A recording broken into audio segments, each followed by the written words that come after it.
আসসালামু আলাইকুম, সবাই কেমন আছেন? আলহামদুলিল্লাহ অনেক ভালো আছি। তো অনেক দিন পর আপনাদের সাথে আবার একটি ভিডিও নিয়ে চলে আসলাম।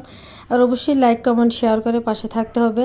আর আজকে স্পেশাল একটা ট্রিটে বের হয়ে গেলাম। আর দেখেন আজকে ওয়েদারটা কত চমৎকার সুন্দর, আর আকাশটা তো এর চেয়েও বেশি সুন্দর। আজকে যারা যারা ওই রোডে গেছেন সবাই অবশ্যই আজকে সুন্দর একটা পরিবেশ এনজয় করছেন। তো বড় বোনের ট্রিটে আজকে আমরা সবাই মিলে চলে আসছি।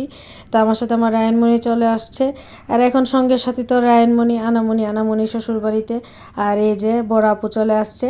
তো আজকে বড় আপুর দাওয়াতে আমরা 3 বোন মিলে চলে আসলাম আমাদের ব্রাউনবাড়ির ঐতিহ্যবাহী সড়কে ঘুরতে, শিমাইলকান্দি সড়ক।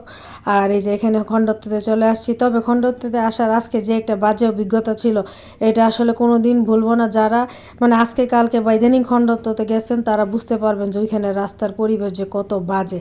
তো ওইখানে একটু বসে আড্ডা দিলাম, একটু ফটোশ্যুট করলাম, ভিডিও করে কতক্ষণ ওইখান থেকে বের হবো, কারণ বিশাল পানির পথ মানে পাড়ি দিয়ে ওইখান থেকে আসতে হবে, এটাই হচ্ছে মেন কথা। তো ওই চিন্তা ওইখান থেকে তাড়াতাড়ি বের হয়ে গেলাম। আর আজকে ভিডিওটি এতটুকু, সবাই ভালো থাকবেন, আল্লাহ হাফেজ।